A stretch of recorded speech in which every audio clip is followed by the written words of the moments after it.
呢度係我每日工作嘅地方。今日嚟咗呢一班人，好多人，佢哋全副武裝，但係佢哋唔係警察。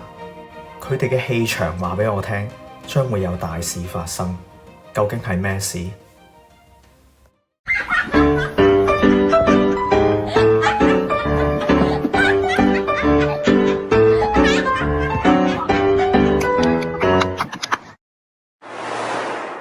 歡迎收睇 Angie 漂泊到 UK。屈指一算，我喺呢間公司派貨都派咗4年。誇張啲咁講，乜嘢風風雨雨我都見過。但係今日呢個場面一開頭，我真係俾佢嚇親。上下課，突然之間有幾架車駛過嚟，然之後好快就有30-40個人落車，全部都係全副武裝，有防刺背心，神色凝重。跟住咧就2-3個人一 team，向住唔係白人嘅員工行過去。當然啦，我係其中一個被接觸嘅對象。我記得咧，當日阿 Sir 就同我講，佢係 Immigration Enforcement 嘅人員，即係我哋成日講嘅入境處。佢要我俾身份證明，問我嚟咗英國幾耐，依家係 status 係乜嘢。我就俾駕駛執照佢啦。嗰個入境處嘅職員咧，好快就 check 到資料。咁不幸嘅咧，就係我真係見到有人被拘捕，帶上車問話。可能咧仲有其他人會被捕嘅。呢件事嘅發生咧，我真係冇諗過。原來英國真係有人執法，只不過咧唔係經常發生嘅啫。呢條路基本上日日都經過，每次經過都要格外留神，因為左手邊有一個油站，而呢一個油站咧係呢一區數一數二咁平嘅，所以咧好多私家車都喺度入油。問題就嚟啦，啲車入完油之後要離開油站，其實有一定嘅危險。因為公路嘅車駛過嚟，好多速度都好快。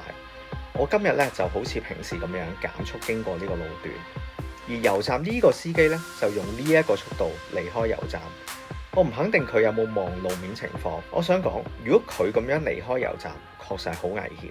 大家又點睇呢？想問下大家，如果要形容英國人嘅特質，你會話佢哋係慢工出細貨，定係做嘢好慢，定係做嘢好懶，定係好識享受人生呢？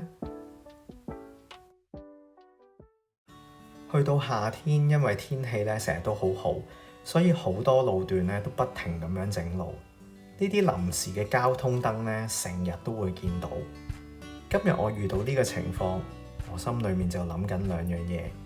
第一，交通燈咧係愛嚟遵守定係愛嚟衝嘅呢？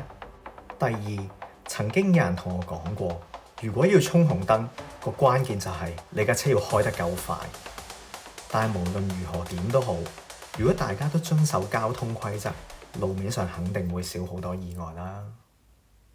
由細到大有一樣嘢，我真係唔係好明白，點解啲車行嘅路叫做馬路？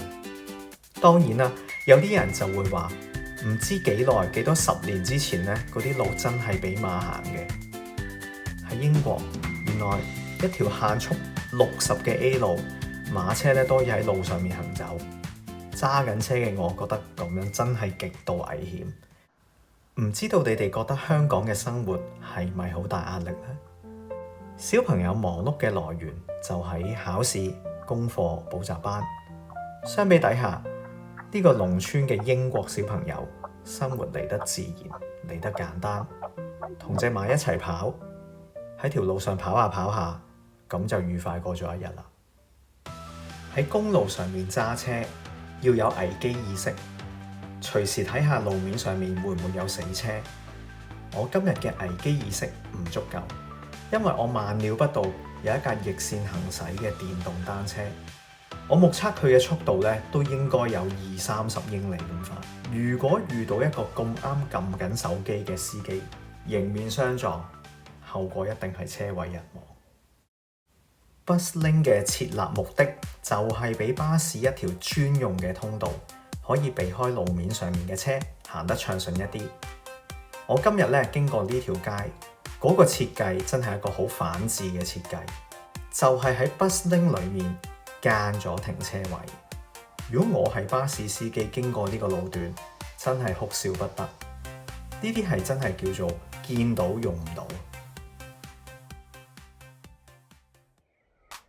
英國啲人鍾意周街泊車，呢個我知道，唔阻人咪得咯。如果真係阻到人咁點？咪行第二條路咯。但係我真係估唔到架白色貨 van 同埋金色嘅私家車都係冇司機在場嘅喎。如果真係有緊急車輛要駛過，咁點算呢？英國啲路有陣時真係幾窄，但係幾窄都好，都總會有個位泊架車埋一邊。點解呢個司機咁睇唔開，泊架車上草地，咁就俾人抄咗牌啦？講到抄牌，今日經過呢個路段，有個路牌寫住朝早9點半到10點半唔可以泊車。我哋成日同啲朋友講笑，英國啲嘢咧唔使太認真，但係我想講呢個 Council 派出嚟嘅抄牌員好認真。派貨嘅工作其中一個令我好 enjoy 嘅地方，就係可以去到唔同嘅英國建築物裏面。今次咧去呢個 apartment 呢一部 lift 真係令我驚嘆，英國嘅古老物件 keep 得真係好好。香港咧有啲50-60年嘅舊樓都係用呢啲 lift， 好中意架 lift 到咗拉門嗰一下感覺。不過對於一個速遞員嚟講，呢啲 lift 就真係唔係幾 user friendly。如果咧隻手拎住好多重嘅貨物咧，又要拉門先至入到部 lift 咧，就真係好麻煩。希望大家都中意我今集嘅分享，咁我哋下一集再見啦。